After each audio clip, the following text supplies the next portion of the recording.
आपने अपनी जिंदगी में कई बेटों की कहानी सुनी होगी। थोड़े से लालच के चक्कर में आजकल वो किसी भी हद तक गुजर जाते हैं।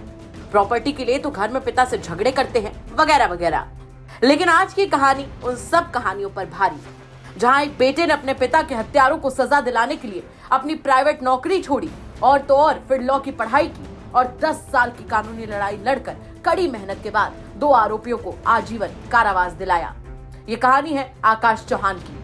फिलहाल दोनों आरोपियों को कोर्ट ने सबूतों के अभाव में बरी कर दिया है, जिसके बाद भी ये बेटा हार मानने को तैयार नहीं है। अब आकाश इसके लिए हाई कोर्ट में याचिका दायर करेंगे और उनको सजा भी दिलाएंगे। दरअसल इस पूरी कहानी को समझने के लिए आपको आज से करीब 10 साल पहले नोएडा के थाना 39 क्षेत्र में स्थित रायपुर गांव में घटी घटना को समझना पड़ेगा। दरअसल 31 दिसंबर 2013 को आकाश के पिता घर पर थे।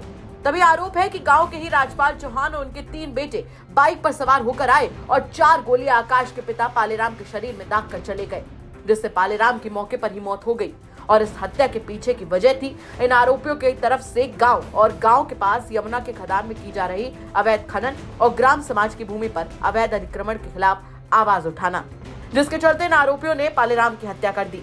जिसके बाद आकाश का यह भी कहना है कि उसका भाई रविंद्र चौहान, जो कि पिता पालेराम की हत्या का चश्मदीद गवाह था, उसका शव बीते 21 जून 2014 को दिल्ली के नरेला के पास रेलवे ट्रैक पर पड़ा मिला और स्थानीय प्रशासन ने इसमें कोई जांच नहीं की, जिसके कारण रविंद्र चौहान की मौत भी आज एक राज बनी हुई है। हमने आकाश चौहान से बात की तो उन्होंने बताया कि जब उनके पिता की राजपाल चौहान और उनके लड़के सोनू उर्फ सूरज, कुलदीप, जितेंद्र ने हत्या करी, तब आकाश एक निजी कंपनी में काम कर रहे थे। इस मामले में पुलिस ने भी कई दफा गुमराह किया और संभल कर पैरवी नहीं की, जिसके चलते केस बहुत डिले हुआ और लापरवाही बरती जाने लगी।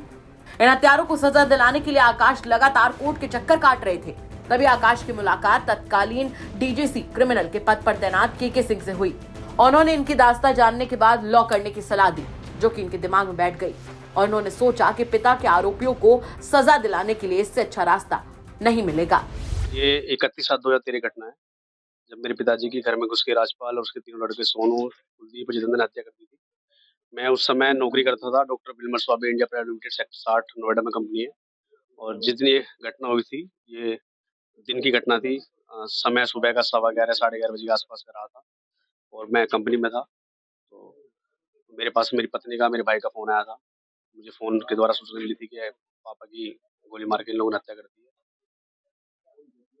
और उस दिन से लेके आज तक मैं 10 साल हो गए, मैंने काफ़ी मेहनत करी है पापा की हत्या के मुकदमे में। तो आपने कब वकील बनने की ठानी, क्या दिमाग में आया था?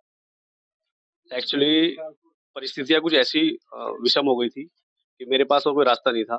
पढ़ा लिखा था और मेरे जो गुरु हैं, मेरे सीनियर हैं के सिंह जी, उनका मुझे आशीर्वाद मिला, उनका मार्गदर्शन था। उन्होंने मुझे कहा कि बेटा तू पढ़ा लिखा है, तू ना वकालत कर और अपने केस को देख, इसमें मेहनत कर। तब मैंने एलएलबी करने की ठानी। कब आपने वकालत शुरू करी, कब खत्म हुई? ये एलएलबी मैंने 2017 में मैंने की है, 2017 से 2020 में। कठिनाइयाँ काफ़ी सामने मैंने फेस की हैं। मेरा छोटा भाई 2014 में एक्सपायर हो गया। पापा की हत्या के 10 या 11 महीने बाद उसकी डेड बॉडी रेलवे ट्रैक पे मिली दिल्ली। मेरे मामा जी हैं बोरगढ़ दिल्ली में, तो उसी के आस-पास के क्षेत्र में मिली। तो मैंने नोएडा पुलिस से संपर्क किया इस संबंध में, दिल्ली पुलिस से संपर्क किया, लेकिन मुझे कहीं से कोई मदद नहीं मिली और मुझे अंदेशा नहीं था, पूर्ण विश्वास था कि उसकी जो मृत्यु हुई है, वो मृत्यु नेचुरल नहीं थी। कहीं न कहीं उसकी हत्या की गई थी और उसकी हत्या में इन्हीं लोगों का हाथ था, राजपाल चौहान उसके लड़कों का, क्योंकि रविंदर जो है पापा की हत्या का एक अहम गवाह था, आई विटनेस था। क्योंकि जिस समय पापा की हत्या हुई थी, उस समय मुझे छोड़ के मेरे घर के बाकी सदस्य, मेरी मम्मी, मेरी पत्नी, मेरा छोटा भाई, मेरी बहन सब घर पे थे और उन लोगों ने घटना होते हुए देखी है और जो मुल्जिमान हैं, उनको गोली मारते हुए देखा है।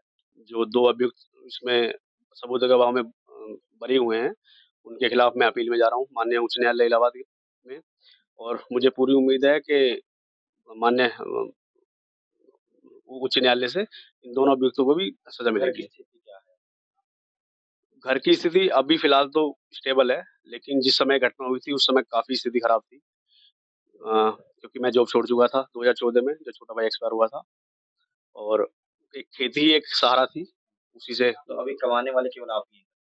नहीं, मैं हूँ, मेरी वाइफ़ है। मेरी और वाइफ़ जेंट्स में हाँ, जेंट्स में सिर्फ़ मैं अकेला हूँ। आपकी फैमिली में सब कौन?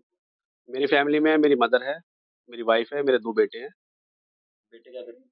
बेटे पढ़ते हैं, छोटे हैं, एक 12 साल का है, वो 7वीं क्लास में है, एक छोटे वाला 6 साल का है, वो 3rd क्लास में है। आकाश लंबी लड़ाई लड़ते आए हैं और अभी लड़ाई और भी ज्यादा लंबी है, लेकिन जो भी आकाश की अपने पिता और भाई को इंसाफ दिलाने की शिद्दत देख रहा है, वो इसकी दाद दे रहा है।